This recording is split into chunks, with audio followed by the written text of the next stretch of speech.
अस्सलाम वालेकुम वर्गोस, मैं हारिस अज़मी प्रोफेशनल एस्ट्रोलॉजर आपकी खिदमत में हाजिर हूँ। और मुझे वैसे ही विरगो से बड़ी मोहब्बत है। मेरे प्रोड्यूसर डायरेक्टर भी विरगो ही हैं और मुझे जब उनसे बात करना होती है तो बहुत अक्ली चीज़ें, जीनियस चीज़ें सीखने को मिलती हैं। और इनका रूलिंग प्लैनेट भी मरकरी है, जो सीखने, सिखाने, तालिब इल्म, मेंटल स्किल्स, इन्हीं का सितारा है, क़ुव्वत का सितारा है। सो मरकरी इनका रूलिंग प्लैनेट। मरकरी इस हफ्ते तो पॉजिटिव है, अगले हफ्ते भी पॉजिटिव होगा, लेकिन 10 तारीख को अपना घर बदलेगा, 7th हाउस में जाएगा। वो खबर अगले हफ्ते सुनाऊंगा, उसके क्या इम्पैक्ट्स हैं आपकी लाइफ में, आपके रिलेशंस में, आपके सीखने सिखाने के अमल में, उसके क्या इम्पैक्ट्स आएंगे अगले हफ्ते बयान करूंगा। इस हफ्ते जो मेजर चेंज है वो 4 फरवरी को नया चांद होने जा रहा है। और नया चांद आपके यहाँ 6th हाउस में होगा, छठे घर में, सेहत के घर में नया चांद। तो एक नई उमंग पैदा करेगा, एक नई ताकत, एक नया वलवला, जोश आपके अंदर से। लेजीनेस, लेथार्जिकनेस, वो जो ग्लूमी, जो उदासी, जो गम था, ये छटने जा रहा है। मून नया आपको भरपूर सपोर्ट करेगा, 4 तारीख को करेगा। इम्पैक्ट तो अगले ही हफ्ते नज़र आएगा, लेकिन ये हफ्ता बहरहाल इब्तदाई तौर पर जो 28 तारीख है, 29, 30, 31 ये तारीखें अभी स्लो चलेंगी। फिर 4 फरवरी से चेंजेस हैं। 4 फरवरी को वीनस भी अपना घर बदल रहा है। वीनस आपके यहाँ 5वें घर में अपीयर हो जाएगा। And 5th house is a house of romance. और रोमांस का सितारा, लव का सितारा, जज्बात का, प्लेजर्स का, लुत्फ़अंदोज़ होने का, जज्बाती कैफियत को उसके पीक पर पहुंचाने का सितारा 5वें घर में आ रहा है। तो आपको उस सेक्टर की खुशियां मिलेंगी। एक और पेशेंगोई भी है जो मैं अक्सर उसको डिनाई करता हूं, लेकिन सिर्फ कानून बता देता हूं। वीनस 5वें घर में हो तो औलाद की खुशियाँ भी मिलती है, औलाद का होना और औलाद की फर्माबरदारी ये भी मुयस्सर आती है। अगर वीनस 5वें घर में औलाद की वजह बनता है तो रूल यही कहते हैं।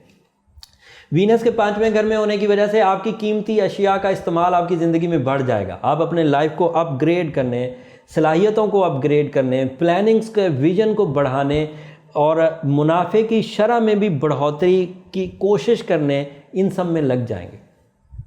और वीनस की ये पोजीशन मकासदे ज़िंदगी की तकमील की वजह भी बनेगी।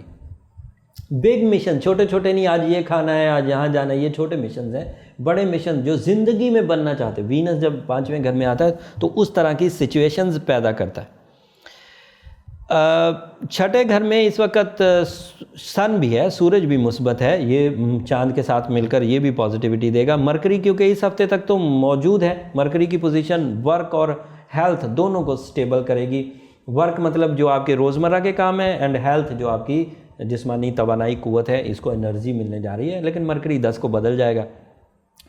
बस ज़रूरत इस अमर की है कि अपने हालात को हकीकत पसंदाना रवैये से समझ कर आगे चलें। आगे चेंजेस बड़ी तेज़ी से आने लगी और वो चेंजेस जो हैं वो 10 तारीख से शुरू होंगी एंड 20 तारीख तक चलेंगी। कई सितारे अपनी अपनी जगह बदलेंगे।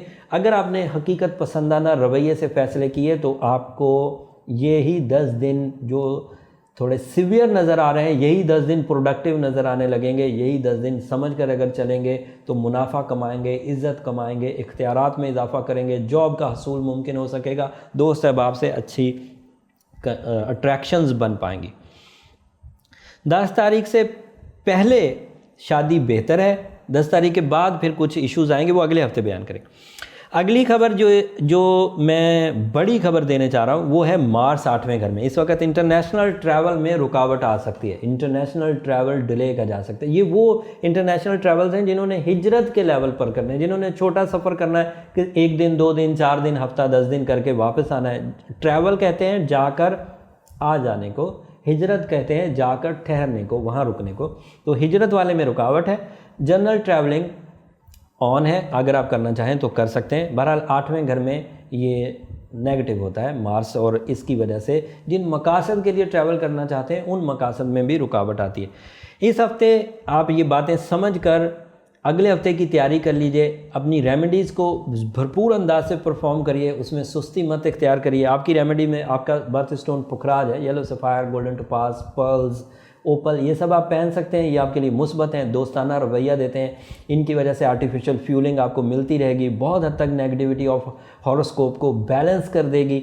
और फिर साथ में सूरह शम्स, उसे तो आप इग्नोर कर ही नहीं सकते। सूरह शम्स इज़ द आइडियल सूरा। मेरे अपने अब तो 16 साल हो गए एस्ट्रोलॉजी में, 4 जनवरी को 16 साल कैरियर में मैंने ये देखा है, मैंने सबसे ज़्यादा अपने केसेस सूरह शम्स पढ़कर बर्थ स्टोन पहनकर रिकवर किए। बहरहाल फिर भी मैं ये कहता हूँ कि ये एक जनरल रेमेडी है नॉर्मल सिचुएशंस के लिए। जब आपका एजेंडा एवरेज सा हो, आपकी सलाहियतें एवरेज सी हों, आपकी रेजिस्टेंसेस एवरेज सी हों, तो उस वक्त इस तरह की जनरल रेमेडीज़ आपके काम आ जाती हैं। बट समटाइम आपकी सिचुएशंस में बड़ी सीवियरिटी पैदा हो चुकी होती, बड़ी ख़तरनाक सिचुएशन, वो ख़तरनाक सिचुएशंस को जज करना ये जनरल एलिमेंट नहीं है। सरसरी चेक करना, सिर्फ हफ्तावार हॉरोस्कोप देखकर अपने बड़े डिसीजन लेना, ये अक्लमंदी नहीं है। आप मशहूर हैं अपनी अक्लमंदी के लिए, आपका तो मरकरी आपका रूलिंग प्लैनेट है, इसलिए कोशिश किया करें कि अपने पूरे साल के हॉरोस्कोप को मद्देनज़र रखा करें ताकि प्लानिंग वास्ट रिस्क जो है वो वास्ट लेवल्स पर लिए जा सकें। ये एक हफ़्ता है, इस एक हफ़्ते में आप बहुत खुश हो गए होंगे, अगले हफ्ते चेंजेस आने वाली, तो जो कुछ स्टार्ट लिया होगा अगले हफ्ते वो सारा मुखालफत में चला जाएगा। इसलिए अगर आपने लंबे अरसे तक की डायग्नोसिस करवा के रखी होगी और पता होगा कि कौन सा स्टार किधर है और मुझे किस फील्ड में अपनी ज़िंदगी को, अपने मुनाफे को हासिल करना है, किधर जाना है, तो वो ज़्यादा अच्छा रहे। ये इस हफ्ते की इन्फॉर्मेशन थी। अगले हफ्ते 2 सितारे बदलने जा रहे हैं, सन ने अपनी पोजीशन में चेंजेस लानी है, मरकरी 10 तारीख को बदलने जा रहा है। अगले हफ्ते इंशाल्लाह उसके बारे में बयान करेंगे। तब तक के लिए इजाज़त दीजिए, अल्लाह ने के बाद।